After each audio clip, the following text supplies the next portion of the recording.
So now, instead of them wasting time updating CRM, wasting time going to find the right content, now they're just using it. They're learning it. Hey, you sales leaders, you services, you're going to write the plays. My job is to deliver it and score it. Enablement doesn't own the number. Sales owns the number. The reps own the number. That's the place that we're going to land in 25. That's going to just make the experience so much better for the buyer and so much better for the seller.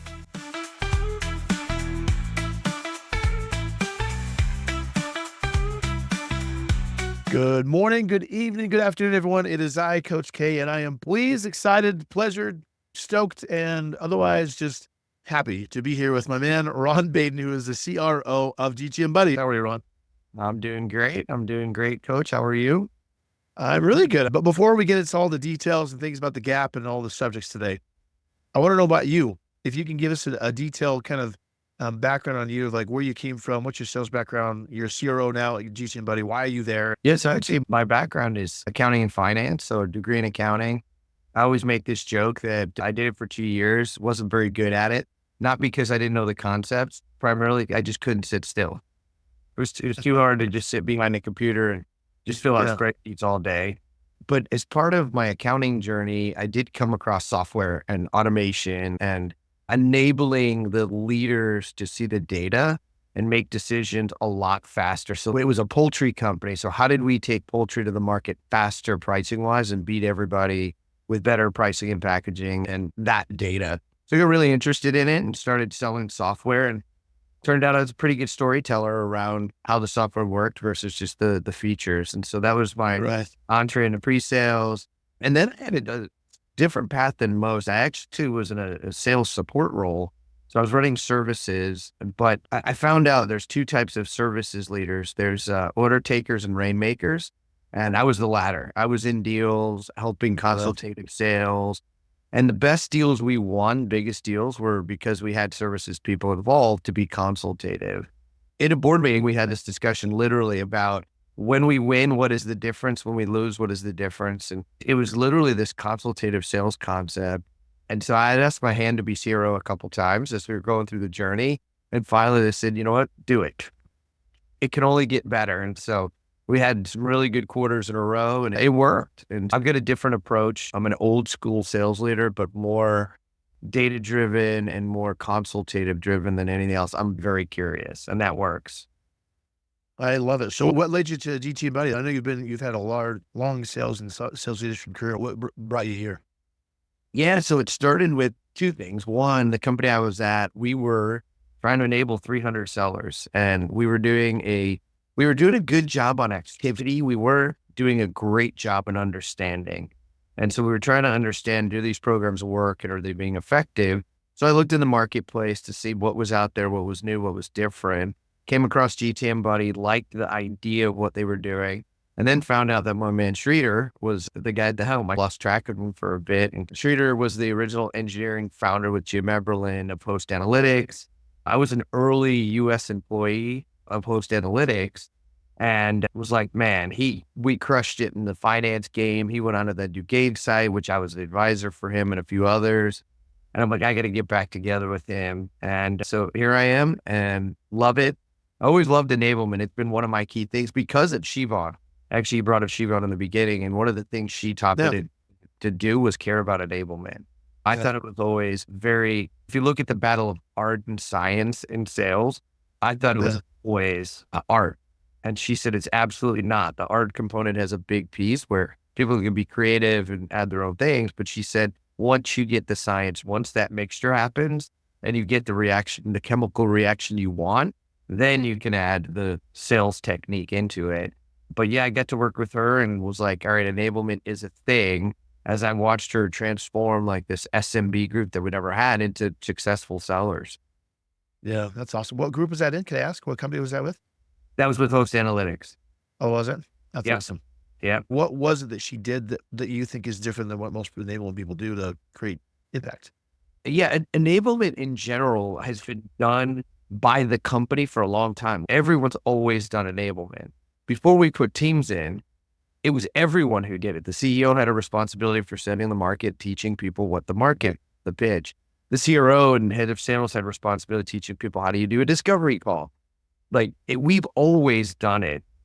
Over the last few years, we formalized it. And the problem with the way we formalized it was we stopped doing it. It was, hey, we have an enablement team. They're now responsible for everything. Let them do it. And that doesn't work. We get into the trough of disillusionment very quickly. And so now we're starting to learn who's the right person to create content, who's the right person to teach the content, who's the right person to monitor what's actually happening. And if you do that, it works really well. When Siobhan came in, I was skeptical. I was like, is this just another person that's going to come in and mandate an hour training every week and take up all my sellers' time? And so I asked her point blank, I'm like, how are you going to get yourself to be part of the team? There's a sales leader, there's sellers, they're very clear on what they do. How are you going to become part of the team and get a seat at the table? So she gave me this whole thing about how her structure works and that she doesn't know the number and all those stuff that you've heard her say 1,000 times. Yeah. I still was not sold on choosing to do it. Now, fast forward, that night, we're playing a poker game and everybody's drinking bourbon and smoking cigars. She's there dealing and playing, and she mopped up everybody at the table, coach.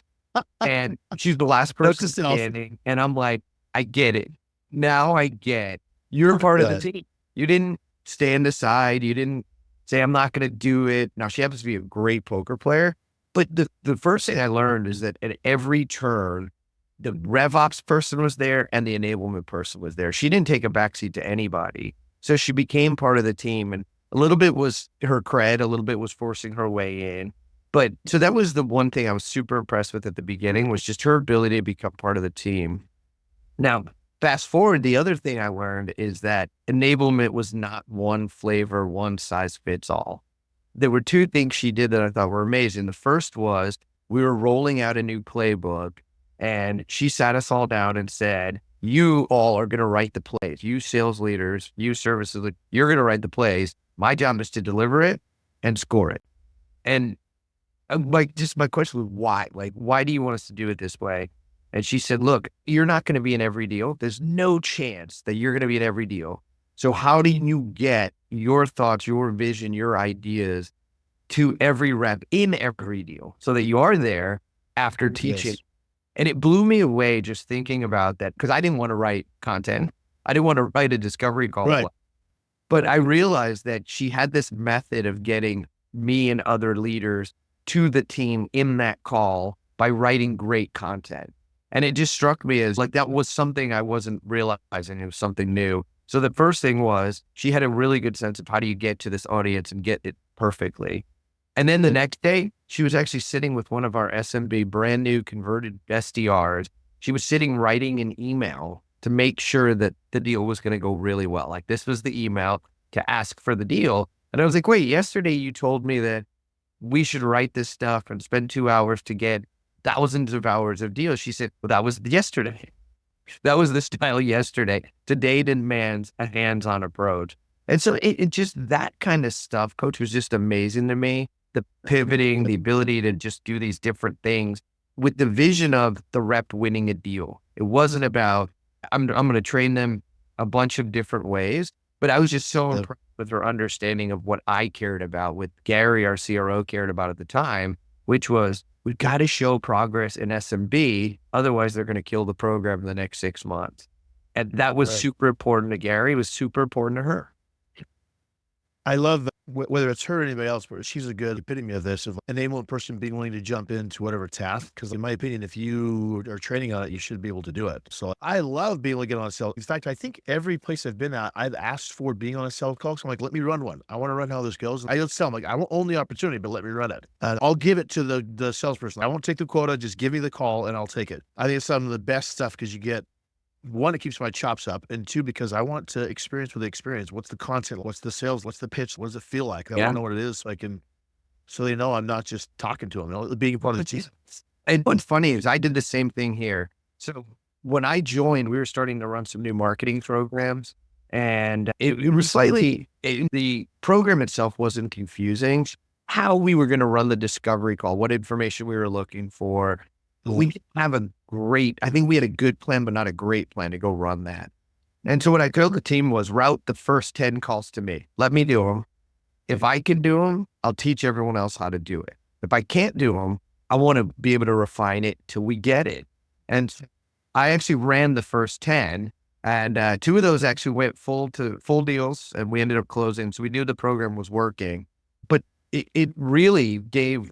So first, if I screwed up, my team was like, whoa, the boss screwed up. We want to hear how he reacts to it. The marketing team, everyone who was doing it, was able to have a real discussion about it because I wasn't taking it personally. I was doing it on behalf of everyone. Where sometimes if you use reps as examples and you listen to their calls, you're like, why did you pick a bad one? Are you trying to embarrass me? Are you trying to, you picked my worst call. I had 9 good ones and you picked the bad one. For me, it wasn't about that. It was about, what does marketing need to do different in messaging? What do we need to do about enablement? What do we need to do? So I always encourage sales leaders, if you can't do it, there's no way your team's going to be able to do it. So even at High Radius, before the stint at GTM Buddy, I love the fact that every sales leader, if you were a VP, you had to convert 2 discovery calls to sales accepted, or you basically couldn't stay in your job. If you couldn't do it, you couldn't stay in your job. If you were a director, you had to do 1.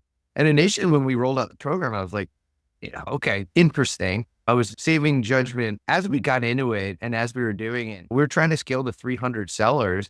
If you can't scale to 10 leaders, you can't scale to 300 sellers. And so I just thought it was a great way to do it. And so, yeah, I'm really big on enablement. I love the concept of it. If teams are done right, I love having a team for it. And you could start to see, and I draw this corollary to, if you look back 15 years ago to customer success, this was one of my favorite things. Companies said, oh, we need renewals, and we're going to create this group called customer success.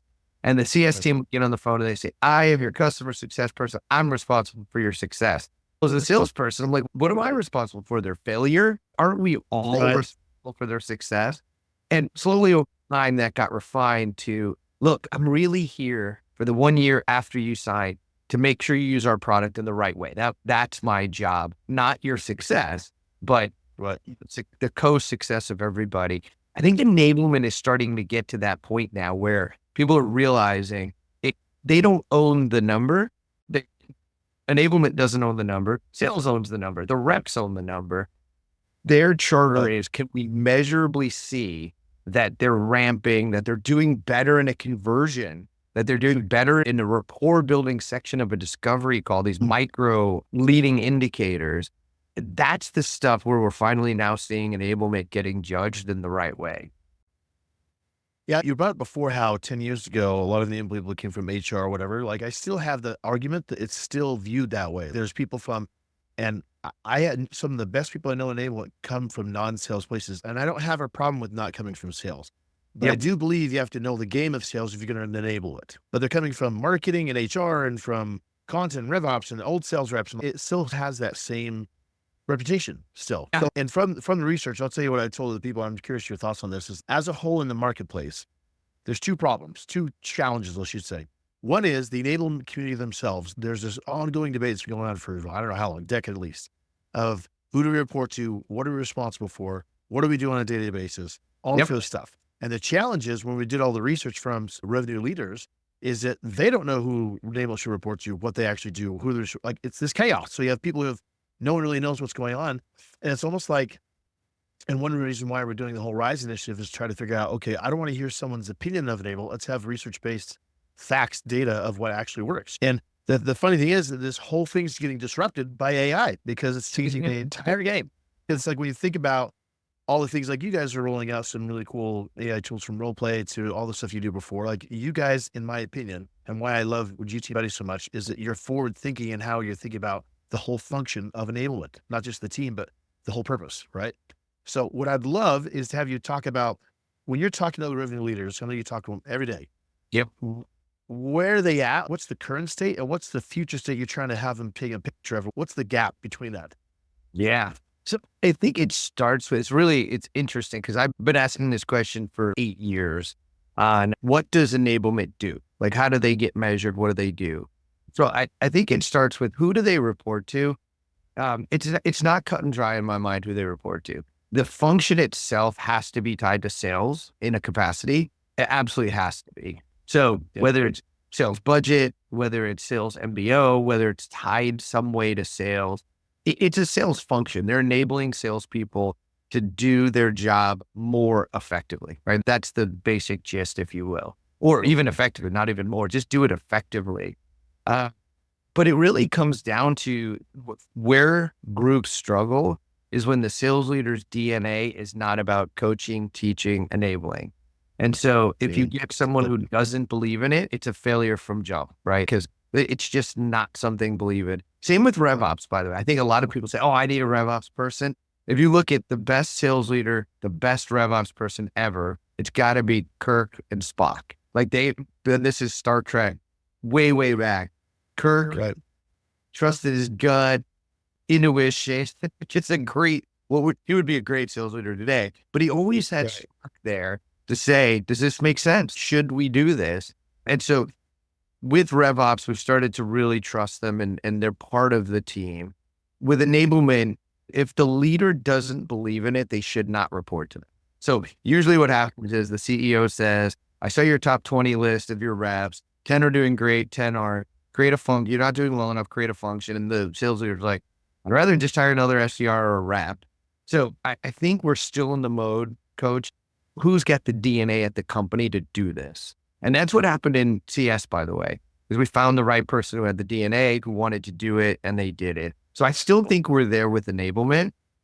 Ultimately, I think it's a sales function. I've seen some leaders who said, I don't have the DNA, but I'm going to go hire someone who does. And I'm going to make them in charge of it. In that case, you go for a really strong enablement person who's got the chops and who's going to put a charter out and do it and get them to believe in it. So still TBD on who it reports to. I think we need to see more data over the next few years. But to me, find someone who loves it, whoever it is, find someone in the organization who loves it.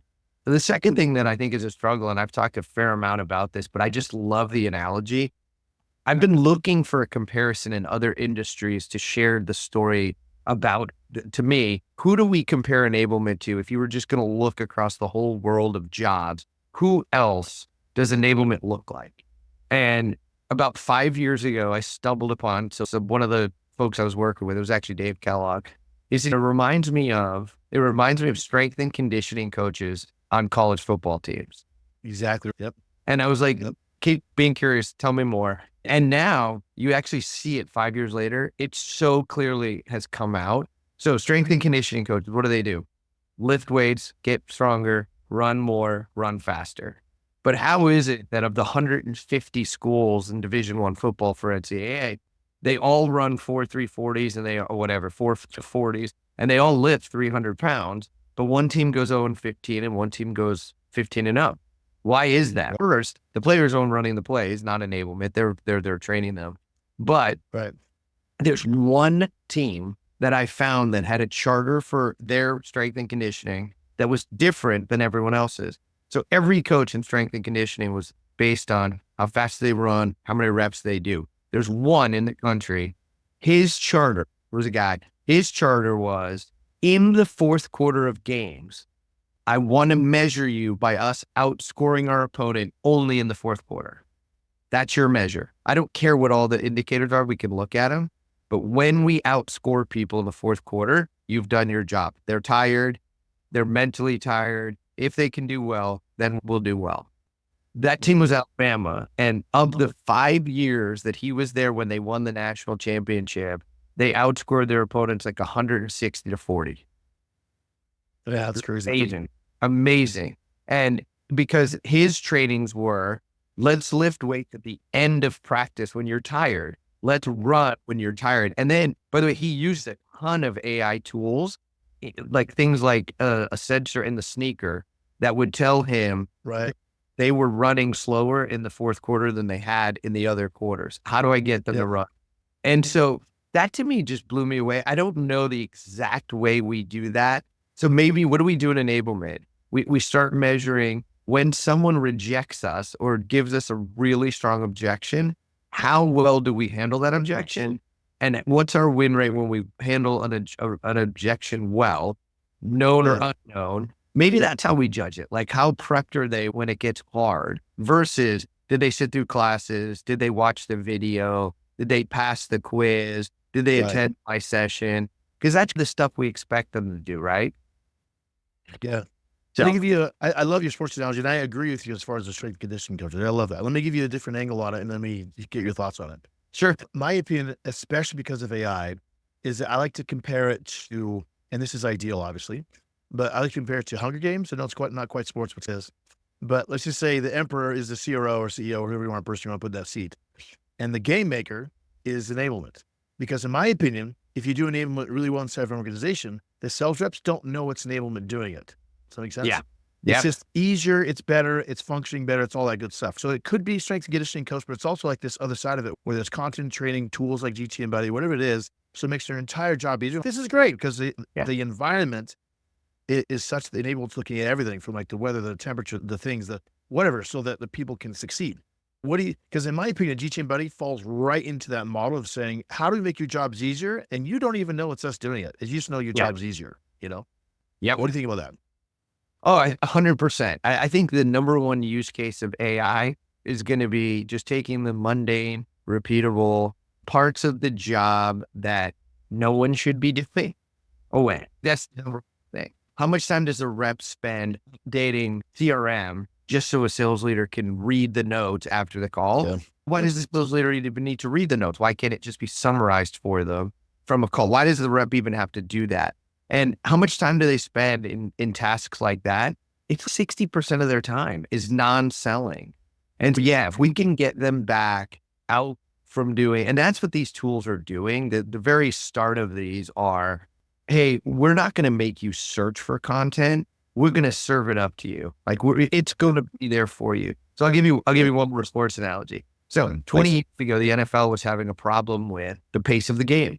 It was too slow. The fans had made it very clear it was too slow. So they said, we have to speed the game up. How do we speed the game up? We put in more offensive plays. They want to see offense. That's what everybody wants to see. Very few people want to see a defensive battle. And what they realized was, and see if you remember this, there used to be this thing called a huddle, and the coach would send in a tight end or a running back. They would run across the field, go into the huddle. They would tell the play to the quarterback, would tell the rest of the team. Yeah. It would take a minute to a minute and a half for them to get that one play in. So they put speakers in the helmets. The coach started talking to the quarterback directly. We got rid of that entire process. Yeah, so you're like this now. Yeah. Right. Yeah. Well, Now covered. there's a few different reasons now. Teams have tried to overdo that and cheat. Not cheat, Yeah. break the system. But you look at the stats and from something like the teams were running 28,000 plays to 33,000 plays, doing nothing different than that. Scoring went up, viewership went up. The teams were much happier. The plays were more consistent. The quarterback, everything about that delivery method worked. Everything. Awesome. So think about the same with sales. Is the only way for sales to get the right case study? Does it have to be that we share it with them and we write a doc and we give them a logo slide, then they have to consume it? Like, why not at the moment they need it, pick the exact right piece of content for them? And if they're doing that, now they're spending their time consuming. So go back to the quarterback, because the quarterback had more time, they still have that 30 seconds versus a minute. Now they're actually looking at the field. Where's the linebacker? Where's the safety?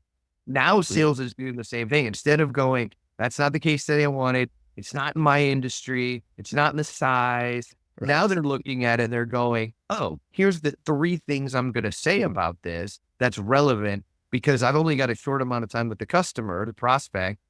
I need to be perfect. So yeah, and they don't even know they're being enabled anymore. Like it's the best thing.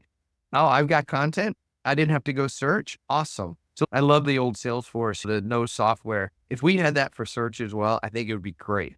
So now, instead of them wasting time updating CRM, wasting time going to find the right content, now they're just using it. They're learning it.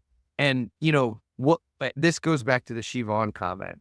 So if I give you a piece of document, and as an enablement leader, if I give you the coaching notes and I give you an AI summarization of it, so not of this 14-page doc now becomes 3 bullets. Now I'm in every deal, right? Back to the point earlier. Now in every deal doing all the right things, but the people don't know it. The reps, I don't like it. I don't want to be taught.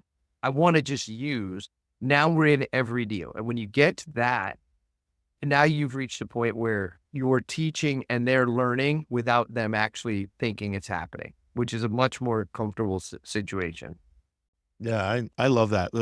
What I was impressed about most with Buddy was just how easy it was. There's a lot of tools in the market, and I think this is like the legacy tools versus where we're going. Legacy tools are like the rep has to go to somewhere, has to go to a website, has to go to Yep. something else, and they have to manually search and go through all this pain and all this other stuff. AI, and I use you guys as an example of this all the time, is coming to the user. So I'm going to give you the content. I'm going to come to where you are. I'm going to make it so you don't have to come to the website. So the adoption of it is super smooth and easy. It's just Yep. a totally different world and way of thinking. Well, look, I'll give you me as an example of how I work. I'm trying Yeah. to learn, you're way ahead. You're ahead of the curve of it. I'm trying to learn AI in a functional way, right? Not Right. necessarily chat GPT, again, going somewhere. But my first experience with using a level of AI, and it was really interesting. So I have this habit of going fast. It's my ADD. So when I write emails, when I write, I don't capitalize. I don't use punctuation. I just, hey coach, here's what I need. How you doing? Blah, blah, blah. So Grammarly for me, like the apps that were baked into the email, Yeah. right, for me were amazing. It would start to Yeah. write it my tone. It was like, I know Ron never capitalizes this. So I'm going to suggest capitalizing it, even though it's right. And I've become a big user of that. Same thing Yeah. so like you said, if you tell someone to go somewhere, they're going to tell you to go somewhere, and it's not going to be a polite response. Right. You're going to get a really nasty response from it. So yeah, I think the big thing is, can we work where, look at another industry. Finance has been fighting this battle for 40 years now. We got to get everybody out of Excel, right? We got to get everybody out of Excel. The finance people like over my cold, you can take it from my cold dead finger. Right.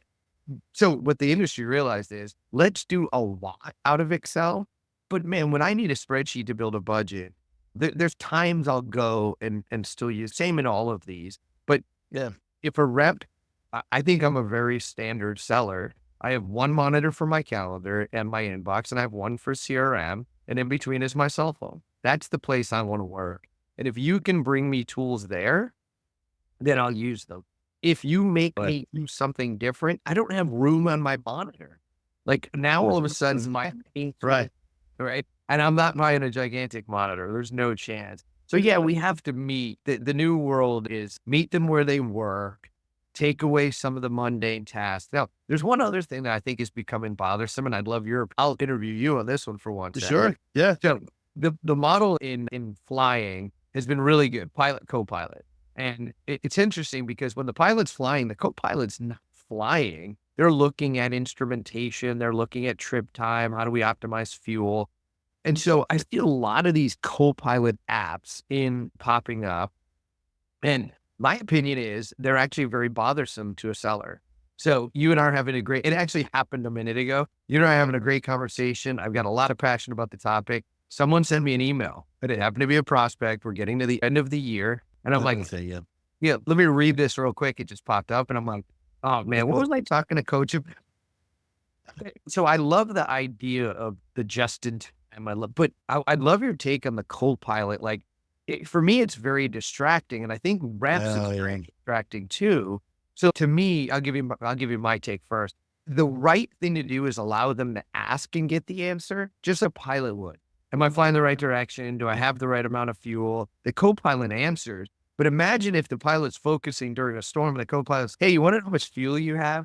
Hey, you want to know what direction you're going? They're like, no, it's just No, I'm trying to fly.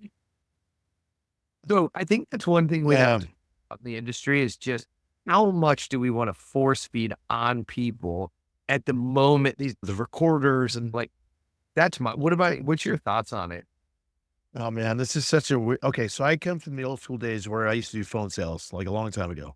And on phone sales, I'd be calling and I'd have my manager chime in, and he could hear the person talking and also hear me, and he could talk to me. The other person couldn't hear him. I could only hear him. So I'd have the person talk to me, and he'd be talking to me like it was the most annoying thing. So I'm like, I'm trying to focus on the conversation. I can't hear him because you're talking Yeah. to me. And I feel like that same concept applies when you do it with Zoom and any other tools. That it can become really distracting. Now, here's the other side of me though, as an enabler. is that the place that people need the most help is in the call. So Yeah. there's got to be this delicate balance between my gut is telling me something more. I don't know if it's like a pop-up or like a chat that's enabled inside of Zoom that has access. Like, I don't know what it is, but it's got to be Yeah. initiated by the salesperson so Yeah. that when they're in it, they're the one choosing, like you said, it's the Copilot saying, "Hey, Copilot, how much fuel do we have? Okay, got it. Thank you." They need it for a reason, not to inject and guess what Yeah. they're doing. They're piloting, let them pilot. It's like the quarterback. And because when I talk to salespeople, I'm like, you are the quarterback of this deal, which means you control it, you run it, which means you run the play. And it's Yeah. really distracting when you're trying to run a play. And linebackers, they give you feedback because linebacker might see something like an audible. And so they call it so they can change. Yeah. But for the most part, 95% of the time, the quarterback's the one in charge of the play. I think the same thing with AI is that if the human is involved, and here's the two sides of this, is that I also think that on the sales process, buying process, AI is going to be more involved. So the less the human will have to do, but in the human part of it, it's still going to be the quarterback, you know? Yeah. Yeah. So Yeah. here's what I think is interesting. I was talking to somebody yesterday about this, and I asked them the same question. And the challenge, the reason they came to us, and we were talking about what are you trying to solve? He said, we have a complex sale. Yeah, got it. And he Yep. said, so we have to have a pre-sales person support the salesperson.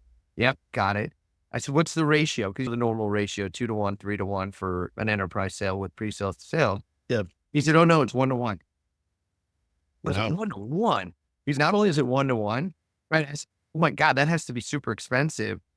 So if you have 15 interactions throughout it, he's no, we have 100 interactions, but if you had 15 and they were in half, so now it's 1-to-1 with a rep, but what do you do for their productivity? He said, no, they're in every call. Like it could be the discovery call, the Wow. prep call, and they're in the deal with them. And so they were trying to figure out, hey, if we're growing as a company, the top of the growth would be adding salespeople. He said, we can't afford if it takes 6 months to ramp a salesperson, it takes a year to ramp a pre-sales person, right? Like super, Yeah. super expensive time wise. And so what we're trying to figure out is how can we get that pre-sales person in the call with them without them having to be in the call with them? And I said, what do you do today? And this is something we've talked about sales a long time. He said, we Right. have this dance that sales and pre-sales does. So if you're in a discovery call, the pre-sales person knows if the rep pauses or like furrows their brow, just looks confused, they know to jump in. Otherwise, they're actually letting the rep run it because they're getting their learnings, et cetera. They're just there as like a safety net. And so he said to me, he said, does your AI do anything to watch the rep's reaction? And today it doesn't, by the way. But I was like, Right. oh, that is so interesting that if you could, if that co-pilot could know, pilot is not flying the plane still, now I'm jumping in, Right. that would be a super neat way to augment it versus jumping in every time. My thought to that goes is there's tech out there, which I won't mention the other name, but there's tech out there that have complex reductive reasoning and Gen AI avatars that are literally sales engineer replacements. So they can do Yeah. the demos, they can answer complex questions. Because if you think about all the stuff a sales engineer has to have, it's this humongous library of documents and technology and all this stuff. You could slap that into a rack system AI with reductive reasoning type of play, and it could answer any question you wanted to, and then it'd be at the control and hands of the salesperson. Yeah. My question is, why wouldn't they go to an AI avatar and like kill the Yeah. spot? Well, not that I'm saying you should get rid of jobs, but like from a cost point of view, I'm like, that's where we're going. And he was very clear. He said, we're not going to kill the job for a variety of reasons, notwithstanding. Right. We need to know what the right answer is, and we need these people to help us get those answers. But I agree. So then it becomes people have to make a decision. How much do we want to build? How do we want to partner? And it seems like there's some really good partnering opportunities. All right. So I'm gonna look into that more. It's a great I love it. Yeah. No, I think it's good though. The question a lot of people are asking is like, at what point of the buying process do we replace humans on our side with an AI? And does the buyer even want that? I think that's the question we don't know yet. We don't know what the Yeah. buyer wants to have. Do they want an avatar? Do they not? Do I want to buy a house from an avatar? Not right now. Maybe in the future, but not right now. So it's just, I don't know. I don't know where we're going to go with that. I think it's going to be interesting this next year to see what the buyers want. Yeah. But I think from we've your started point, to, it's really interesting. If you look at the auto industry, we've started buying cars online when no one would have ever done that 10 years ago. But now you've got a right? bunch of services where you can buy them and they deliver to your door. And frankly, what is needed from a sales rep in buying a car? What's needed in the process? And I don't have a great answer because it's a technical sale. A car has an engine, it's got airbags, anti-lock brakes, and is it better than I Right. mean, I think people do it as an emotional Personally. decision versus a non-emotional decision. Buying a house, like you still need to know, is it a good neighborhood? There's still questions that these folks can answer for you that you can't quite get yet. But I'll tell you my feeling on it, coach, is the other This day I was trying to fill a prescription. So I was on the phone with the auto bot that we have your date of birth, Ron, and we have your social security number. Is this you? Yes. What can we help you with? And it only gave me three choices and none of them were my choices. And so I said, agent. And then it was like, okay, here's your three choices. We didn't understand your response. After the third time I hung up and I drove to the pharmacy and I'm like, if that's how it's going to be, then no way, man. We're not even, right. we can't do that. But if it starts to get where the car buying experience, where the emotional parts of it can, where the technical parts can be answered, and we just need to talk to someone about the emotional parts, because people still want to know in enterprise software, at least what we sell, they still want to know, is it going to work? Am I going to be successful? And Right. sometimes they don't trust sales, right? There's times where they go, no, I want your services person. I want your CEO to come tell me that this is going to work. So I still think there's going to be that need always, but we can get rid of a bunch. I went and watched one of those at RES. I went and watched one of the pitches for the like avatar or pre-sales one. And I was sitting there and the presenters, do you believe anything I'm saying? And I was like, not really. I was like, why would anyone want to do, it doesn't make sense to me that if I only Yeah. get a certain amount of time with a buyer, why do I want to give that up? And he's is read that the other way around. All the time you don't get with them, how do you then sell when you're not with them? And that's what these things do a really good job on. Yeah, super interesting. Yeah, it's gonna be fascinating where things go. I don't know. My opinion is, especially in America, it's a capitalist environment. So whatever the buyer is preferring is where we're gonna go, and Yep. sales will just adjust to whatever the buyer needs. So I'm curious, and we'll end with this specifically with GTM. What are you guys rolling out? What are you excited about? What's coming up? You're just stoked about. I want to make sure you chime in. Yeah, yeah. What we're starting to see now is people took first the death of content management systems, the death of learning management systems, way overplayed, still 100% needed, still 100% in play. But Yeah. what people want is this next level content delivery or want this next level AI. But the big thing is, especially in tech stack, is I don't want 90 vendors. I don't want 80 vendors. The CFO doesn't want it. The CRO doesn't want it. And so I think you're going to see a lot of these like standalone vendors that are more a feature than they are a platform. I think you're going Yes. to see them either get gobbled up or they're just going to fade away because take role play, for example. Role play relies on your content. Who's going to want to have a content management system where they write their playbooks and then rewrite that in a role play? Right. Right. Right. It's just not going to work because let's say you and I are having a conversation and I say something, you have a great response. I want that response to be captured by the bot. So what I'm excited for is to now we've got enough done where these infinite possibilities of AI are really starting to show up. So things like being able to write an RFP off of the content, being able to create knowledge like in a great conversation. Somebody talks about a win-loss report. So I think content creation is going to be an area that we're very excited about. I think being able to do a role play of a discovery call leading right up to the moment I'm doing the discovery call and the bot just knowing the parts I'm not great at and practicing, that's the place that we're going to land in 25. That's going to just make the experience so much better for the buyer and so much better for the seller. So Totally. that's we're really leading in heavily. And yeah, I think it's going to be, we're already seeing it. I was doing one yesterday, role play. And the guy said, I noticed you have rude versus nice. So we did that example. He said, do you have, and I'll tell you just a quick story. So I was at a boat show a few years ago and the guy said, you got to check out this joystick for docking a boat.